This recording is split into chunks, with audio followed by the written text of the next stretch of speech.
साबका प्रधानमंत्री डॉक्टर मनमोहन सिंह हुंदा दिल्ली के निगम बोध घाट पर पूरे सरकारी सम्मान कन्नै किया गया अखीरी संस्कार।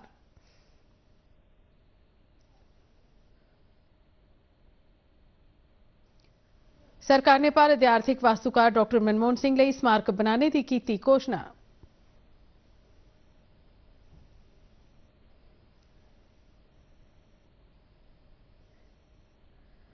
मुख्यमंत्री उमर अब्दुल्ला ने उच्ची सतह की बैठक की प्रधानता करते हुए जम्मू कश्मीर च शिड़का परा बर्फ हटाने ते बिजली पानी सप्लाई बहाल करने के कम्मै दा लैता जायजा।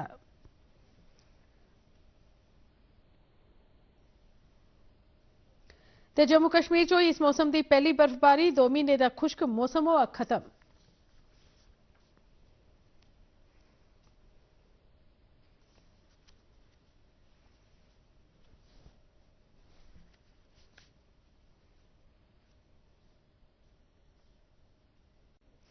नमस्कार, डीडी काशी थमां प्रसारित होने वाले डोगरी खबरें दे इस बुलेटिन च तुसें सभनें दा स्वागत है।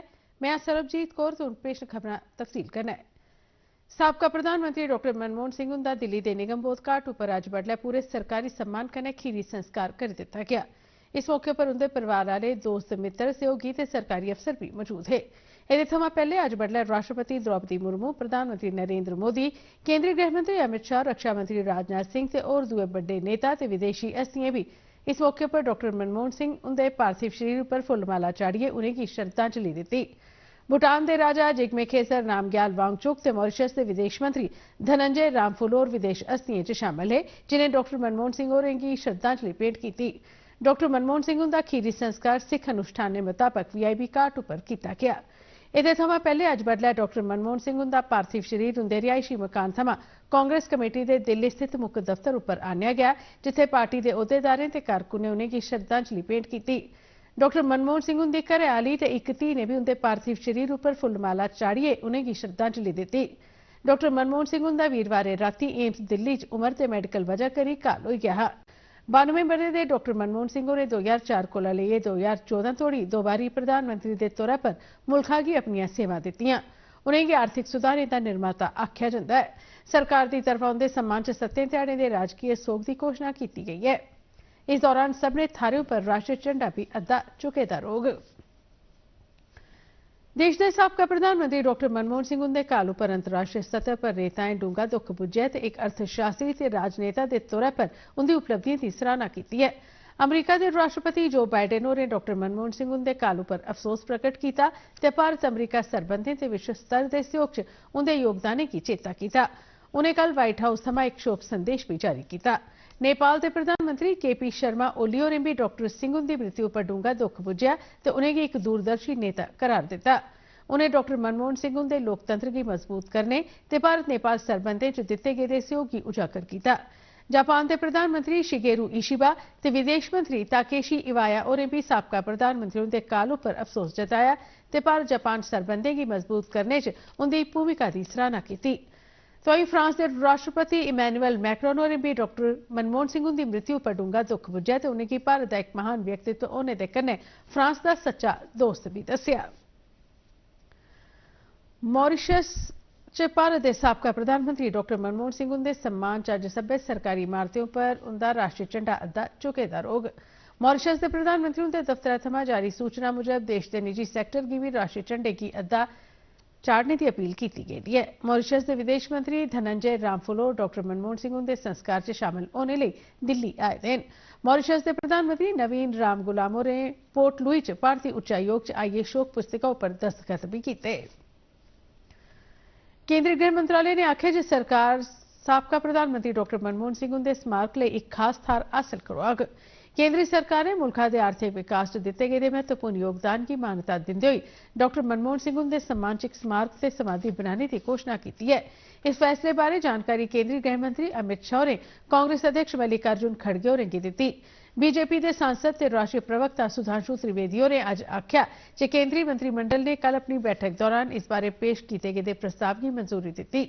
उन्हें भी आख्या जे स्मारक ते समाधि लिए जमीन हासिल करने, ट्रस्ट कायम करने ते जमीन गी ओहदे नाम मुंतकिल करने की कार्रवाई तेज की जाए ताकि निर्माण कम्म तौले शुरू हो सके। और इसी के दृष्टिगत कल कैबिनेट ने अपनी बैठक में यह तय किया कि मनमोहन सिंह जी की स्मृति में एक स्मारक और समाधि स्थल बनाया जाएगा और इसमें जो भी प्रक्रियागत समय होगा कांग्रेस पार्टी को यह कन्वे किया गया। कैबिनेट के तुरंत बाद गृह मंत्री आदरणीय अमित शाह जी ने कांग्रेस के अध्यक्ष आदरणीय मल्लिकार्जुन खड़गे जी को यह कन्वे किया कि सरकार स्मारक बनाने के लिए निर्णय ले चुकी है और अब जमीन का अधिग्रहण, ट्रस्ट का बनना और जमीन का ट्रांसफर जैसी प्रक्रियाएं पूर्ण होने के बाद जो समय लगेगा उसके द्वारा यथोचित और यथाशीघ्र यह कार्य किया जाए। प्रधानमंत्री नरेंद्र मोदी और कल ऐतवारें आकाशवाणी के कार्यक्रम मन की बात के 117वें एपीसोड राएं देश विदेश के लोकें कन्नै अपने विचार सांझे करगन। यह कार्यक्रम आकाशवाणी ते दूरदर्शन के पूरे पराते नेटवर्क, आकाशवाणी समाचार की वैबसाइट ते news on air mobile app पर प्रसारित होग। इहदे कन्नै गै आकाशवाणी समाचार, दूरदर्शन समाचार, प्रधानमंत्री मंत्रालय ते सूचना ते प्रसारण मंत्रालय के यूट्यूब चैनलों पर भी इस कार्यक्रम का सीधा प्रसारण किया जाग। मन की बात कार्यक्रम का इलाकाई भाषाएं च प्रसारण हिंदी प्रसारण के फौरन मगरा किया जाग। विदेश मंत्री डॉक्टर एस जयशंकर होरें अमरीका के अगले राष्ट्रीय सुरक्षा सलाहकार माइकल वॉल्ट्ज ते दुए अधिकारियों कन्नै अपने अमरीका यात्रा दौरान मलाटी की। डॉक्टर एस जयशंकर होरें अपनी एक सोशल मीडिया पोस्ट च दस्सिया जे इस मलाटी दौरान दोनों पक्षें व्यापक मुद्दों पर गलबात की ते दबक्खी हितें आले मामले सने कई विश्व सतह के मामलों पर सोच विचार किया। विदेश मंत्री होरें विश्वास जताया जे माइकल वॉल्ट्ज हुंदे कन्नै औने आले समें च तालमेल कन्नै संपर्क बने दा रौह्ग।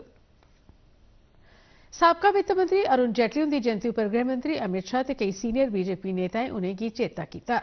श्री जेटली और पेशे थमा वकील है तो उन्हें अपने राजनीतिक सफर की शुरुआत अखिल भारतीय विद्यार्थी परिषद थमा की ते तौले गै मुल्खा के प्रसिद्ध राजनेताएं च उनकी गिनतरी होई गई। अरुण जेटली और मुल्खा के कामयाब वित्त मंत्रियों चा एक है। उत्तर प्रदेश के मुख्यमंत्री योगी आदित्यनाथ होरें भी साबका केंद्रीय मंत्री अरुण जेटली उनके जन्म ध्याड़े पर उन्हें श्रद्धांजलि भेंट की ते आख्या जे आत्मनिर्भर भारत बनाने च उनके योगदान प्रेरणा देने वाले न। केंद्रीय उपभोक्ता मामले के मंत्री प्रहलाद जोशी और एंड्रॉयड ते एप्पल उपकरणों पर कैब की बुकिंग च बक्ख-बक्ख किराए वसूले जाने संबंधी शिकायतें की जांच के निर्देश दिते। मंत्रियों ने केंद्रीय उपभोक्ता सुरक्षा प्राधिकरण की जांच करने लई आख्या ते जांच रिपोर्ट तौले शा तौले पेश करने के हुक्म दिते। जोशी होरें खाने पीने वाली सामग्री की डिलीवरी करने वाली ऐप्स ते ऑनलाइन टिकट बुकिंग ऐप सने होरनें सैक्टरें च भी गड़बड़ियों की जांच ताईं आख्या। केंद्रीय मंत्रियों ने दस्सिया जे सरकारै उपभोक्ताओं का शोषण करने बक्खी जीरो टॉलरेंस वाली नीति अपनाई दी है। केंद्रीय संचार मंत्री ज्योतिरादित्य सिंधिया होरें नमीं दिल्ली च वित्त मंत्री निर्मला सीतारमण हुंदे कन्नै मलाटी कीती ते इंडिया पोस्ट गी एक लाभकारी लॉजिस्टिक कंपनी के तौर पर विकसित करने वास्ते मंत्रालय आसेआ प्रस्ताव पेश किया।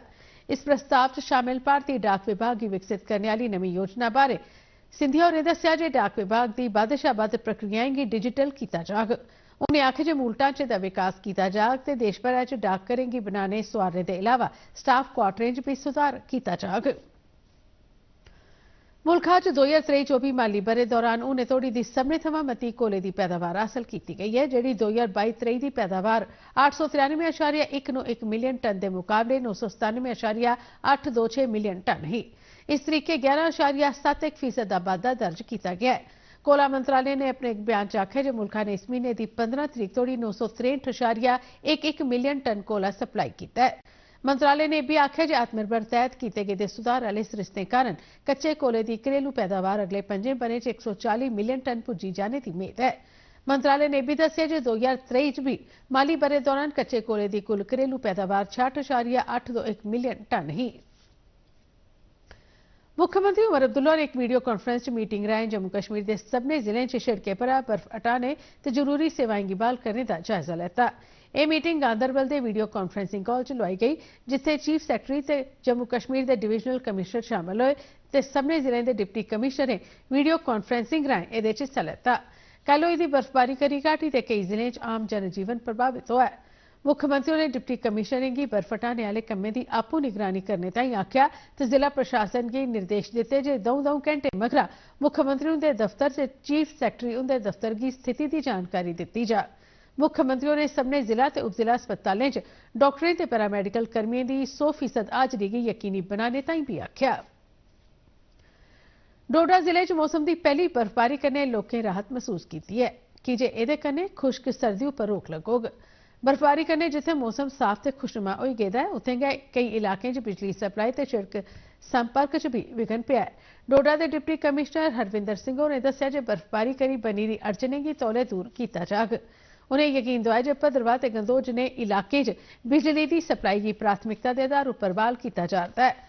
प्रशासन ने यात्रा पर निकलने वाले लोगों की सलाह दी है जो सतर्क रौन ते कुसा भी आपातकालीन स्थिति च प्रशासन आसिया दसे गेदे हेल्पलाइन नंबरों पर संपर्क करन। हो रहे थे और ये पोल्यूशन जैसे जैसे फैल रहा था तो कहीं ना कहीं बीमारी की जद में बच्चे आ रहे थे। आज ये यहाँ पर बारिश और बर्फबारी हो रही है, इससे किसानों को बहुत फायदा होगा। किसानों के अलावा हर इंसान को इससे बहुत फायदा होगा। बर्फबारी से ठंड में बढ़ोतरी हुई है जिससे किसानों और स्थानीय लोगों को राहत मिली है। हालांकि प्रशासन ने सड़कों पर फिसलन और खराब मौसम को देखते हुए लोगों को सतर्क रहने की सलाह दी है। दूरदर्शन समाचार के लिए अर्पण कुमार डोडा से। चिनाब वादी के भद्रवाह भलेसा किश्तवाड़ ते डोडा कस्बे च दौं ब'रें परैंत बर्फबारी होने कन्नै मकामी लोग ते खास करियै सैलसफा खेतर कन्नै जुड़े दे लोग बड़े मते खुश न। एह्दे कन्नै गै तकरीबन 2.5 म्हीने थमां चला करदा खुश्क मौसम भी हुण खत्म होई गेआ ऐ। करसानें भी इस बर्फबारी उप्पर खुशी जताई है। खबरें मुजब भद्रवाह कस्बे च 8 इंच ते गंदोह च 3 इंच बर्फबारी दर्ज की गई है। सभनें कोला घट्ट डोडा शहर च 1 इंच बर्फबारी दर्ज की गई है।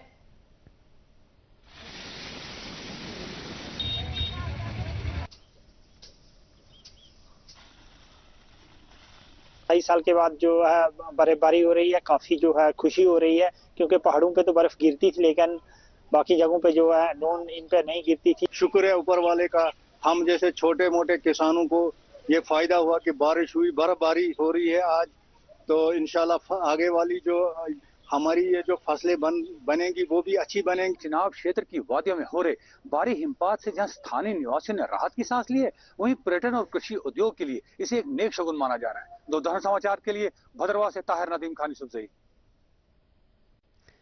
जम्मू कश्मीर च कृषि क्षेत्र के सुधार लिए 117.58 करोड़ रुपए के बरोबर महत्वपूर्ण प्रोजेक्टें की मंजूरी दी गई है, जिंदे कन्नै प्रदेश च कृषि बुनियादी ढांचे का निर्माण किया जाग। यह जानकारी कृषि पैदावार ते ग्रामीण विकास महकमे के मंत्री जावेद अहमद डार होरें दित्ती। मंत्री होरें दस्सिया जे कृषि पशुपालन ते कृषि सरबंधी दुए क्षेत्रें लिए मंजूर यह महत्वपूर्ण प्रोजेक्ट ग्रामीण लोगों की खुशहाली ते राई बाई च बाद्धे विकास लिए महत्वपूर्ण साबित होंगन। उन्हें भी दस्सिया जे यह प्रोजेक्ट छड़े बुनियादी ढांचे की बेहतर नहीं बनांगन, सगों सिंचाई की समर्थ च भी बाद्धा करगन। भारतीय रेल ने कटरा रियासी रेल लाइन पर रेलगड्डी चलाने का परीक्षण शुरू करने की घोषणा की है। उधमपुर श्रीनगर बारामूला रेल लिंक परियोजना USBRL के इस हिस्से उपर रेलगड्डी चलने की बड़े चिरे थमां बलगेआ जा रहा हा। भारतीय रेल की इस उपलब्धि की इस इलाके की मुल्कै दे बाकी हिस्सें कन्नै एक आधुनिक ते वधिया रेल नेटवर्क राहें जोड़ने च महत्वपूर्ण मन्नेआ जा रहा है। Katra Reasi rail line 18 kilometre लंबी है तो इसी USBRL परियोजना का महत्वपूर्ण हिस्सा मन्नेआ जाता है। इस रेल लाइन के शुरू होने कन्नै इलाके च आर्थिक विकास च तेजी औग ते संपर्क बधोग। भारतीय रेल USBRL परियोजना की विश्व स्तर की सुविधाएं सने मिथे के समय पर पूरा करने ताईं वचनबद्ध है।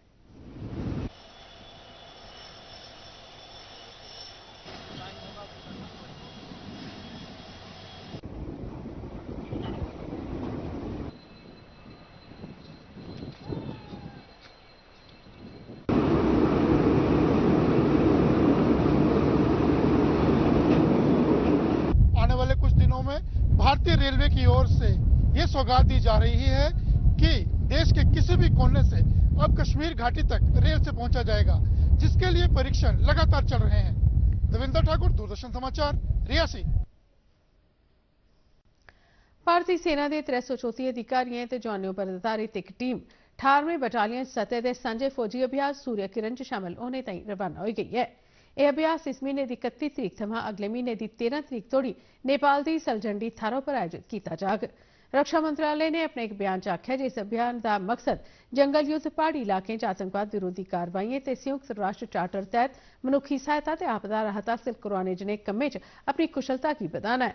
बयान च भी आख्या गेदा जे इस अभ्यास दौरान कार्रवाई लई तैयारियां हवाई उड़ाने के बक्ख-बक्ख पहलुएं, मेडिकल सिखलाई ते पर्यावरण संरक्षण पर खास ध्यान केंद्रित किया जाग।